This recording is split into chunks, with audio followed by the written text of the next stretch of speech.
It's the Mike Francesa Podcast on the Bet Rivers Network. Welcome to the Mike Francesa Podcast. And obviously, the story of the week in what should be a very interesting week in sports is the NFL draft, which is, folks, the single greatest sports marketing job in the history of professional sports. There's nothing even close, because you have here a non-event which has been turned into a 3-day television event. And not only that, it is analyzed, chronicled, and examined for months on end before it happens. So it occupies hundreds of hours of social media time, of TV time. It creates a cottage industry of jobs. It has created an incredible number of jobs.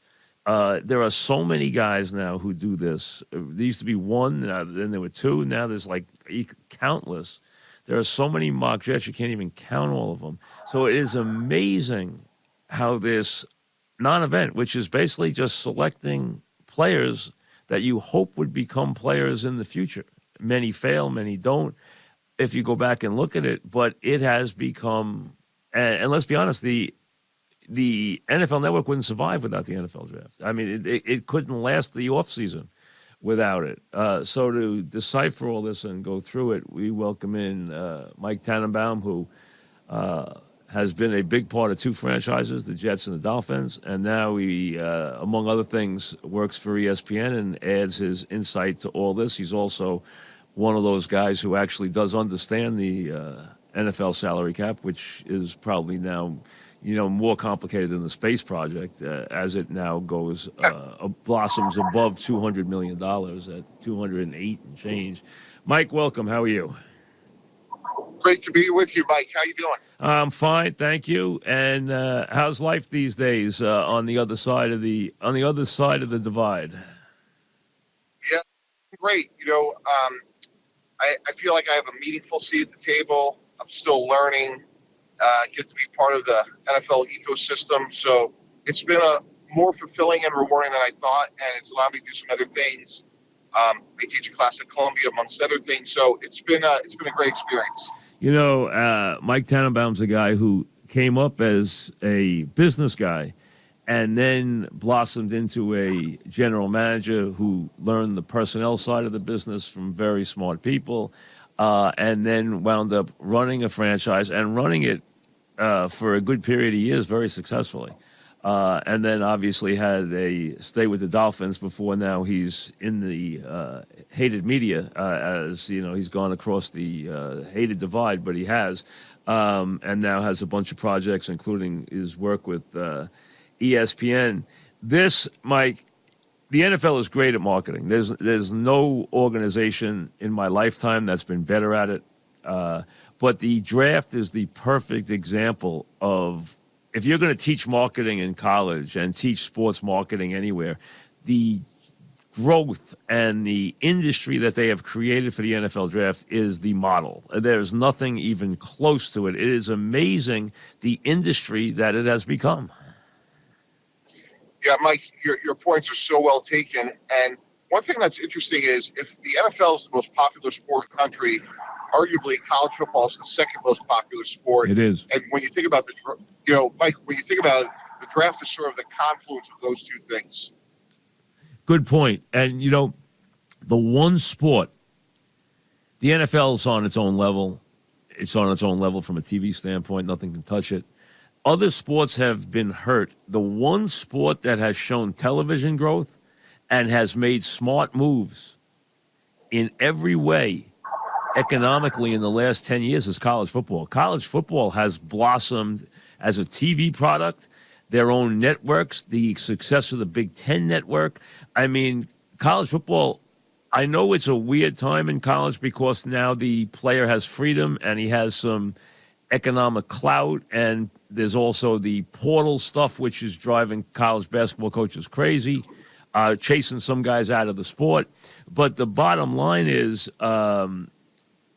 college football is incredibly popular and has become a great TV product. Yeah, no, I think that's a great point. And I think they've done a reasonably good balance, Mike, of the great rivalries, the Ohio State-Michigan. It's like there's still some sanctity, but we've also seen some, as we've seen college free agency. Certainly the SEC has been extraordinarily aggressive, and I think very strategic, Mike. When you think about Saturdays in the fall for a good third of the country, SEC, Big Ten, and when Clemson's rolling to a certain extent, the ACC really dominates a lot of the media come Friday and Saturday. No question about it, especially, as you said, the SEC's success, and the Big Ten Network. The Big Ten Network became one of the most successful TV packages of all time. I mean, it's unbelievable because of the penetration of households that it had. Now, the draft itself, the fascinating thing about this draft versus most drafts is most drafts, we have a bona fide killer number one, Luck, Aikman, Elway, etc., where everybody knows him, everybody's ready for him, even a Lawrence from last year. You don't have that this year. So you don't have that player. Whenever you don't have a quarterback at the first pick, it changes the whole texture of the draft. It makes people look at all different things, trades. It makes it look at different guys getting picked number one. And then you have this craziness where nobody can decide what quarterback is going to be the first guy. You know somebody's going to reach into that round early for a quarterback because it happens every single year. It would be a miracle if it doesn't happen. And nobody knows who it is, which quarterback it's going to be. Great point, Mike. And let's face it, the reality is there's, in my opinion, 18 to 20 quarterbacks on the planet that you could really win a meaningful amount of games. So when you juxtapose that list with what's going on with what the colleges are putting out, there's just not. If we look back at this year's draft, Mike, maybe Kenny Pickett, maybe Malik Willis will be guys that we think of. And I see Pickett, candidly, Mike, as a guy like Matt Schaub. He's a 4-year starter in college, has 49 starts, had a very good year this year. But I don't see tremendous upside. But if you're the Carolina Panthers, you may have a better chance of surviving if you're Matt Rule, someone like Pickett, than you do Sam Darnold. So this year, do you see somebody reaching into the first 10 or 12 picks of this draft and surprising everybody with a quarterback? Or do you think we'll be down in the 20s before somebody takes a quarterback? I think after Carolina, I think the next spot to me is Pittsburgh. They signed Trubisky to a 1-year deal. I see somebody like Malik Willis maybe going there. And I think that would be ideal, Mike. Sit behind, learn from Tomlin, sit behind Trubisky for a year. Malik Willis is an interesting prospect, but here's the problem, Mike. He's only 6'1", so that's why I don't see teams reaching up, because there's not those, as you mentioned, these physical, dominant, transformational talents this year. No, I mean, even, to me, I thought last year, and I like Lawrence. I always have.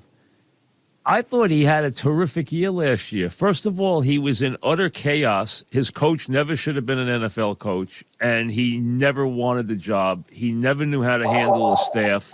He knew early on that it wasn't for him. He sat in my studio 2 years ago and said to me, I'll never coach in the NFL. I don't belong there.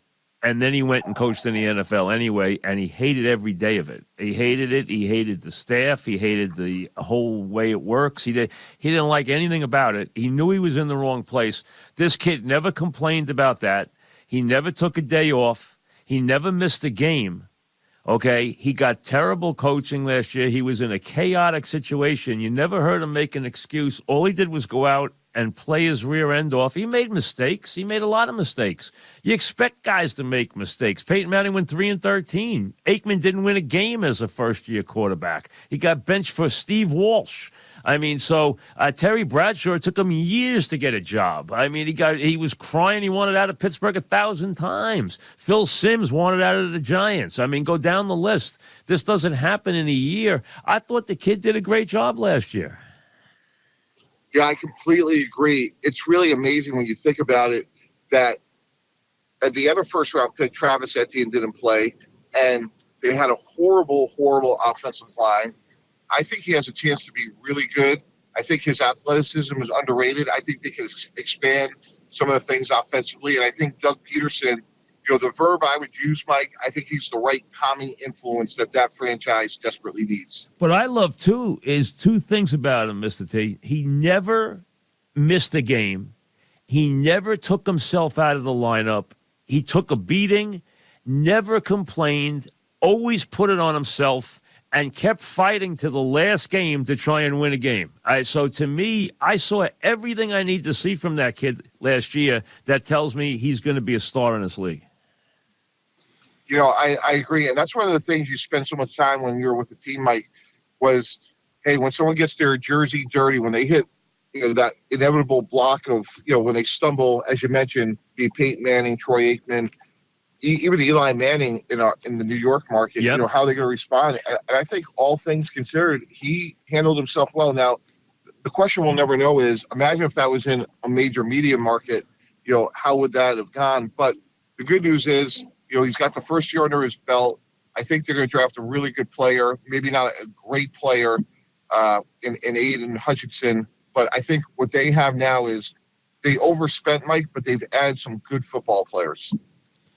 Hey, if they go and build him a line and get him some targets, he will do really well, and then they can start to build on the other side of the ball. They have a lot of work to do, there's no question. You're right, it's a franchise that basically is half in London, half in America. I mean, we know that. I mean, it's crazy. It's not a very sound franchise right now in terms of everything, but they do have a franchise quarterback, which is a step in the right direction.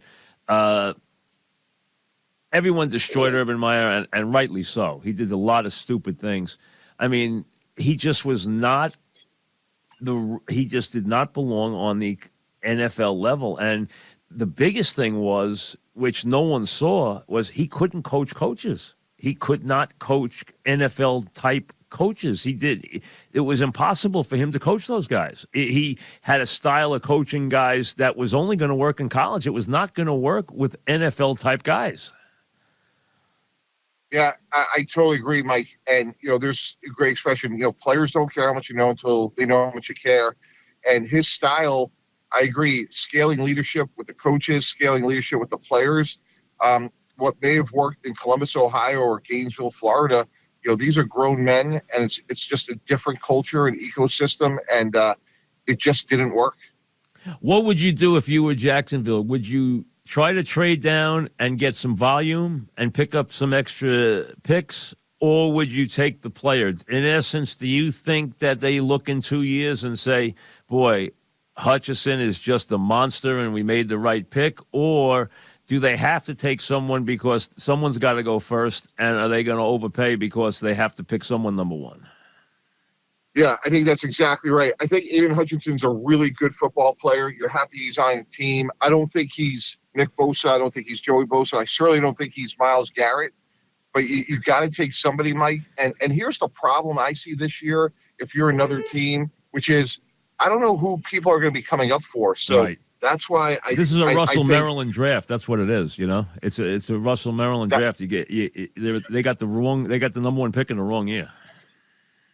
Yeah, I think that's exactly right. That's so well said, Mike. I think Russell Maryland's the exact comp. I think you're getting a good football player who just, at the end of the day, is going to be someone you're glad he's on your team. He's going to help you win a lot of games.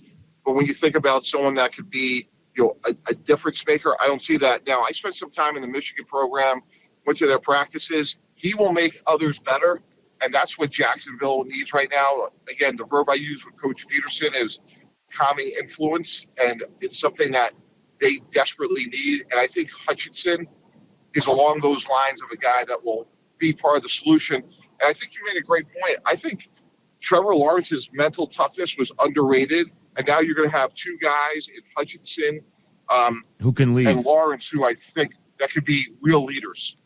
There's so much talent. And we're talking about Mike Tannenbaum from ESPN, the former NFL executive. There's so much talent at certain positions in the draft. Like, there's so much wide receiver talent every year. I mean, it overflows how much wide receiver talent and how much wide receiver talent there is in the league. I mean, there's so much wide receiver talent everywhere. There's so many great wide receivers. in this draft is some really good offensive linemen. There's I think probably the best football player in the whole draft is the corner, Gardner. He's been the best player in college for the last couple of years. I mean, nobody even completed a pass on this guy. I mean, the guy was scary. He's the best player probably in the whole country, best football player. He won't get taken first, but he's probably the best football player on the whole board. So I don't know if he'll go third or fourth or 10th, but he's probably the best player in the whole draft. Mike, I am so glad you said that. I did a mock draft about a month ago, and I had Gardner going 2, and everybody thought I was crazy. I'm so glad you said that. I agree 1,000%. I think this guy's a difference maker who can really take the opposing team's best receiver out of the game. Agree. This guy, nobody went. I watched Cincinnati play last year, all year. I watched them play when they were undefeated. I watched them play every week. The quarterback was very spotty. He was not good. As a matter of fact, he was better as a junior than he was as a senior. He did not play well last year. Their offense sputtered last year. It was better 2 years ago. But this kid, he had a good player on the other side, but this kid, they never went near him. I mean, they never threw this kid is to sit there by himself the whole game. They never went near this guy. No one ever even threw near him. I haven't seen anything like it since Deion Sanders. Nobody ever threw near this guy. They were afraid to go even throw the ball near the guy. So he is. And I kept hearing people say he's the third-rated corner, and I'm like, what are you talking about? How is he the third-rated corner? He's like the best player in the country. And I kept seeing things where he wasn't even the first-rated corner, and I'm like, what? How would they? And then after the combine and everything, he moved up to where they finally talked about him in the right way. Hey, if I was going to pick a football player, he'd be the first guy I picked in the draft. I think he's the best football player 2 years from now, 3 years from now. He's the best guy in this draft. I think it's so well said. And when you see him in the bigger games, the Alabamas, he held up really well. And, physically, he looks to be like Cromartie, like a long player. And Rex always said, working with Rex Ryan at the Jets, always said, I want to play basketball on the back end. I want length. And, there's a lot of different receivers, as we know, slots and bigger guys. But when you can line up outside with the opposing team's best wide receiver and take him out of the game, it really helps the rest of your defense just in terms of spacing, what you can do with your other safety. So not only to me is he a great player, Mike, he will create production for others. Not only that, hey, it's nice to have a corner that isn't 5'9" and gets thrown over every play. I mean, this guy's got size. So he's got everything you would want. I've seen him picked as high as 2. I've seen him pick 6. I've seen him. If I had multiple picks, I wouldn't even think twice. He'd be the first guy I'd pick. Now, with that being said, a lot on the Jets and Giants here, okay?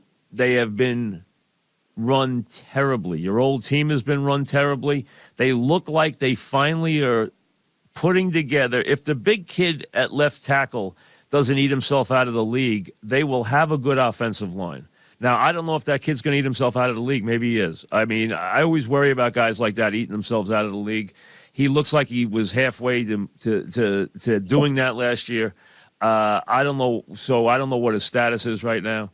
But if he's going to come back and play, because he's got great feet. He doesn't have great flexibility, and I was always taught flexibility is the most important thing in an offensive lineman, more than anything else. I hear people give me everything else. From the coaches I learned from, I always heard one word when it came to linemen: flexibility. And he's not the most flexible guy in the world. So and he's too heavy. We know that. Okay, he carries way too much weight, but he does have a lot of ability. They've started to build that offensive line. If I'm the Jets, I would continue to build that line. Is that where you see them going? Yeah, I think that's a great assessment. When we took the Ferguson, we thought we were getting a really good player. You got a guy who was like an anchor forever. He was a really sound, solid player. And Mike, he missed one snap in his career, and it's so funny what you said. He had great flexibility, and he missed one snap. It was on a Hail Mary where Darrelle Revis was the left tackle. So I totally agree with that. I think Becton is a good player. I would just make sure that he was immersed in the program 365 days a year, because you just don't want to be in a situation, Mike, where, he leaves, he goes home, and he comes back 30 pounds, because it becomes debilitating on your joints, as you mentioned, flexibility, and that leads to other injuries.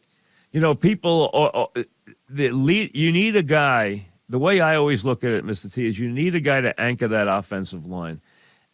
When Bill came to the Jets, the first thing he did, as was get Kevin Mawai. All right, and he didn't even personally love Kevin Mawai as a person, but he knew how good a player he was. And I know he was a clubhouse lawyer and everything else. He was a sour personality, but he was a really good player. You guys with Nick Mangold and what Nick Mangold brought to the franchise, you need an anchor for that offensive line, a guy who will lead, a guy who will get everybody together, because that's a place where you need some cohesion. And if I were them, I'd do that right now. If they think this young quarterback can play, build him a line and go from there. I mean, I would have done everything I could to get Tyreek Hill. Maybe Tyreek Hill wanted to go where it was warm, and he wanted to go where there was no state income tax, and they weren't going to get him under any circumstance. I would have broken the bank to get him. He's that much of a difference maker. I would have tried everything. Maybe they did, and I'm not paying attention, and they did try more than I think they did. But that's how special he was. But that offensive line is the right way to go for them. Would you go? What would you do? What would you like to see them accomplish with these 2 first-round picks in this draft? I totally agree, Mike. Show me a good offensive line. I'll show you a playoff team.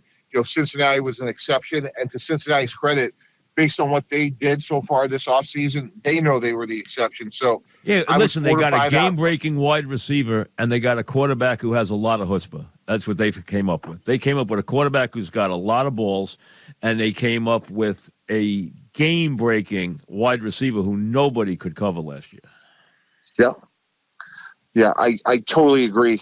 But I agree with your fundamental point, Mike, which is for Zach Wilson to have a real chance to be successful, they need to really invest in that line. Because, again, even if Becton plays, durability is going to be an issue. So I would take a tackle. It could be Evan Neal. It could be this Ike Ekwonu, who's a really talented player from NC State. Who's better? Which one would you invest in first? I would take Neal just from a standpoint of if you're playing tackle in the SEC, you're playing in the NFL. And taking nothing away from Ekwonu, because I think he'll be a good player. Give me a great player. It's that old George Young expression. Give me a great player from a great school.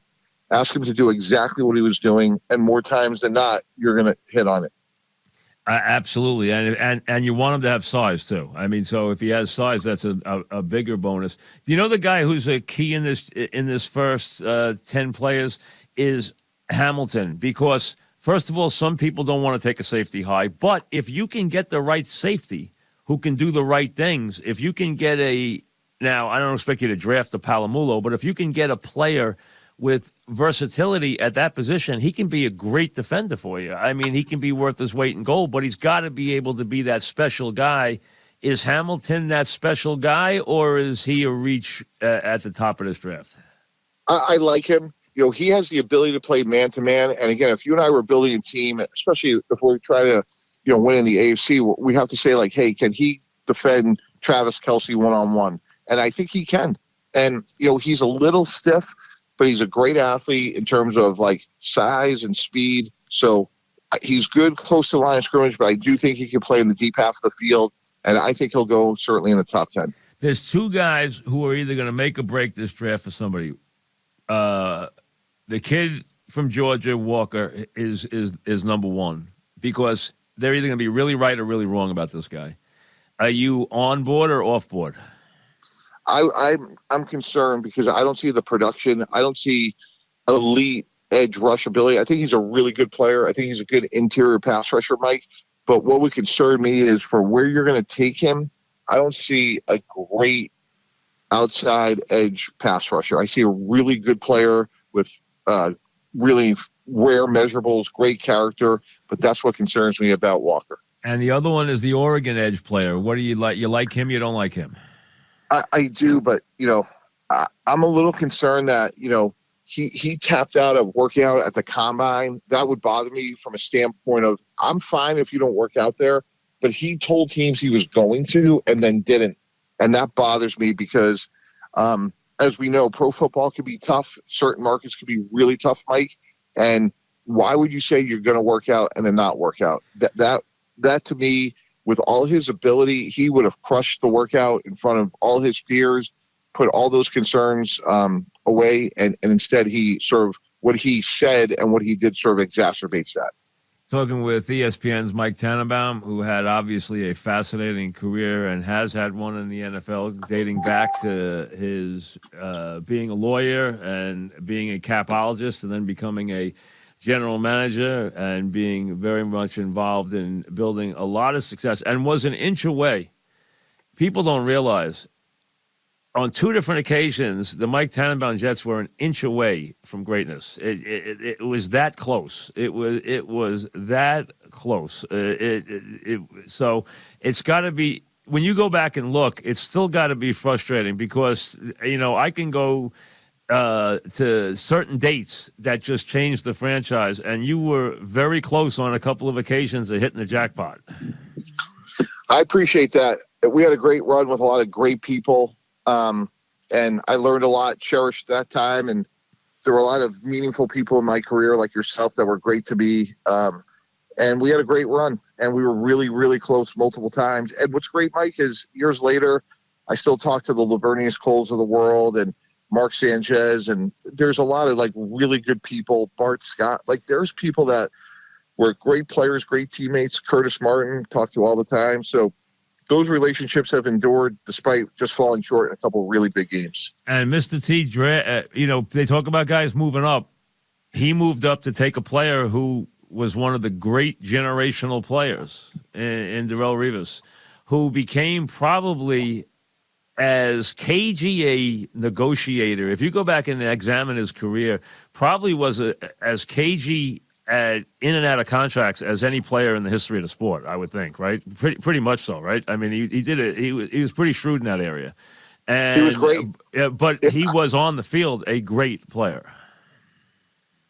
He was, Mike, and what he was able to do and why his value was so rare was we were able to double the other team's receivers because he took ordinarily what you talk to guys like Belichick, Parcells. What Bill would tell you is like, ordinarily, you would take your best corner and you would take him one-on-one with the other team's second best receiver and then double their best. With Revis, you could actually take him against the other team's best receiver and more times than not win that matchup. And that allowed a lot of our great defenses to flow through like spacing because Revis could literally shut down half the field. There were years he was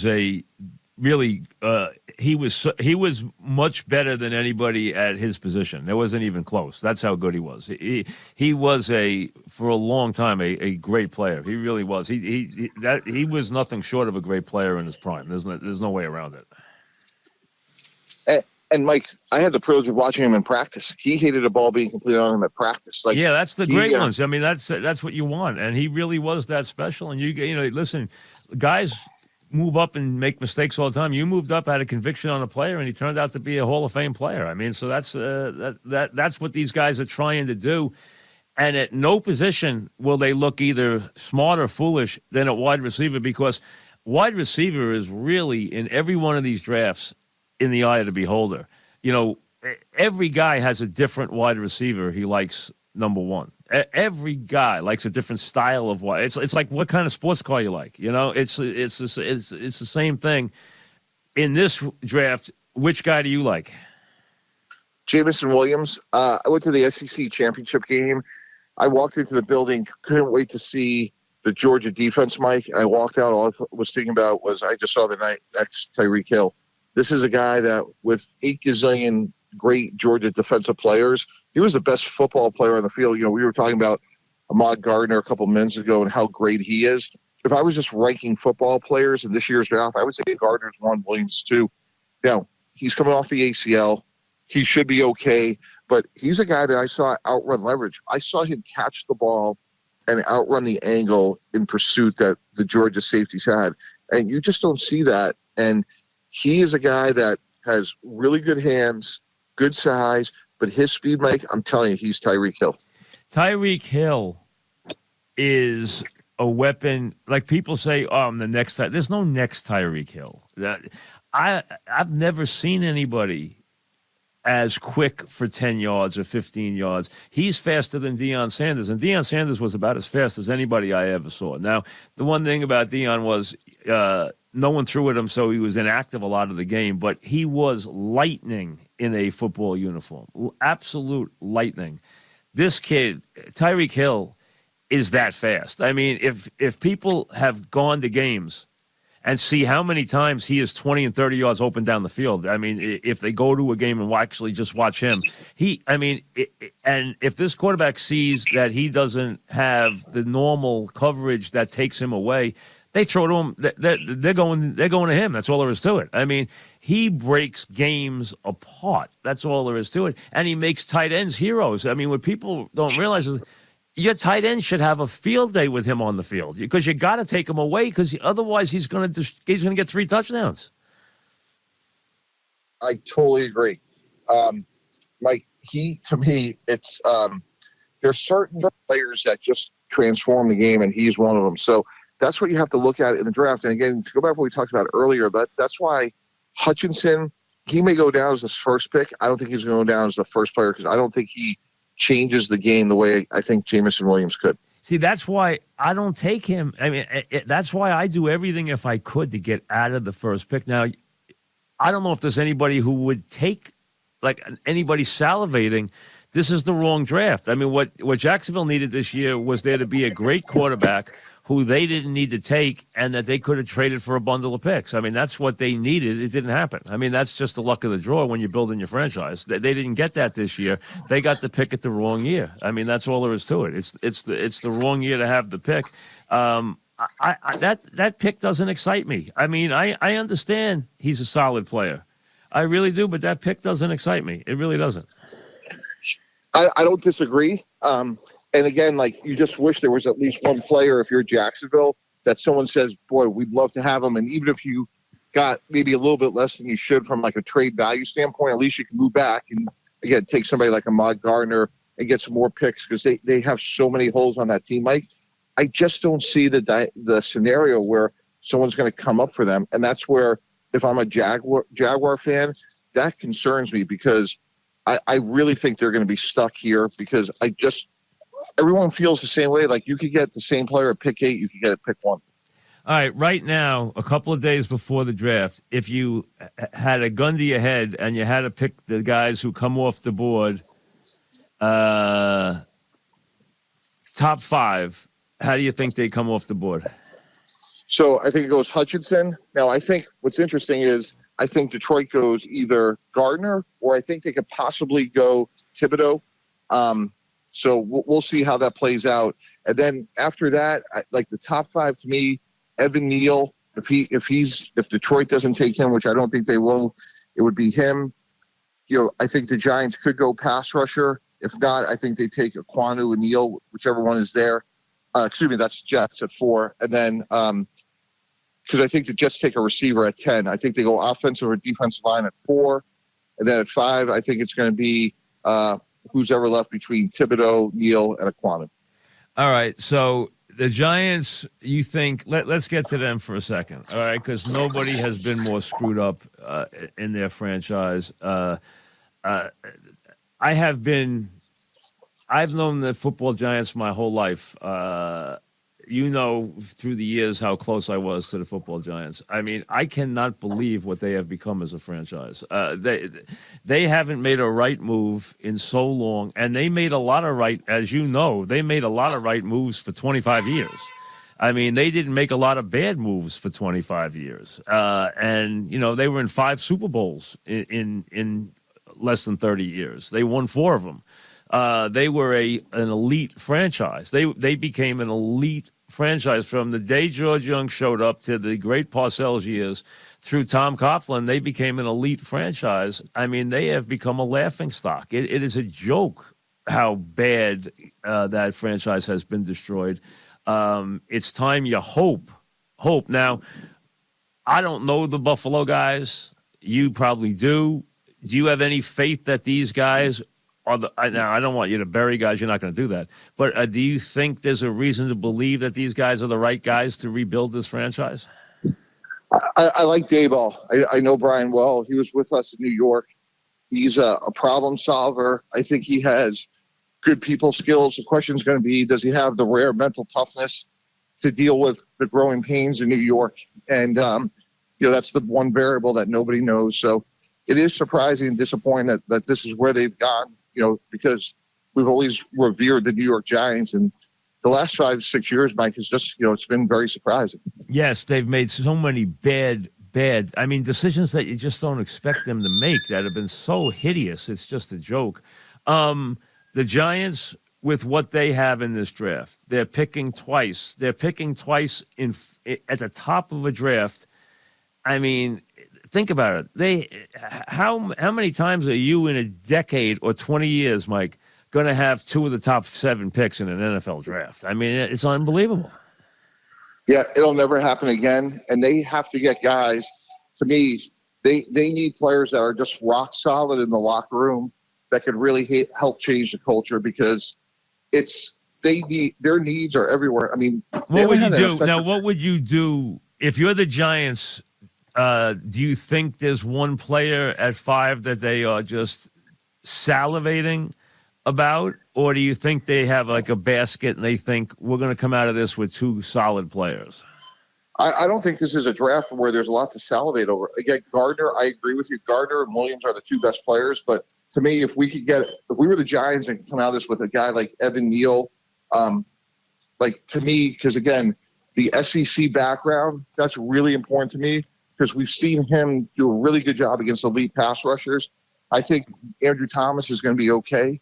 And at least now, you've taken care of the line. So if they came out of this with Evan Neal, I think that's a really good start for the Giants. See, but you just said, as a talent evaluator, that you think the 2 best players in this draft are Gardner and the wide receiver, Jameson Williams, okay? Those are the 2 best players in the draft. Giants have 2 picks in the top 7. They're not going to come out of there with either one of those players. Yeah, I mean, that's if you're picking for the next 10 years, I would take, without question, Jameson Williams, because if he'll be there at 5, and if you're just doing what's best for your franchise, you take Jameson Williams. I just don't know if they have, the wherewithal to do that with their first pick. Can Gardner be on the board at 5? Yeah, although if he is, would you? Do you think the Giants are nuts if they don't take him at 5? I do, because so do I.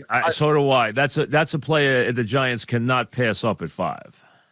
Yeah, Mike, and I said this for a month. Think about Aaron Glenn. Aaron Glenn was a great corner at the Jets. He's the defense coordinator in Detroit. Yep. He wants to play man to man. That's why I think Aaron Glenn going to Detroit. Gardner being drafted by Detroit makes all the sense in the world. And I agree with you. I see greatness in Gardner. All right, so let's look again. I know you only have a couple minutes left. We're talking about Mike Tannenbaum. The draft obviously comes your way this week, and we're looking at it right now. Jets at 4 and 10. You think they're going to wind up with an offensive lineman at 4 and then a wide receiver at 10? Yes. Yep. Absolutely. All right. What would be a good haul for the Jets in your mind? Give me 2 names you'd feel good if the Jets wound up with. Well, either Neal or Kwanu at 4, and then Garrett Wilson at 10. And here's what I like about Garrett Wilson.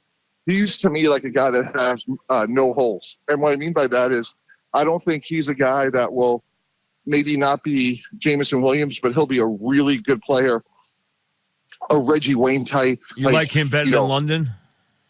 I do. London, to me, is Mike Evans. He's going to be a point scorer.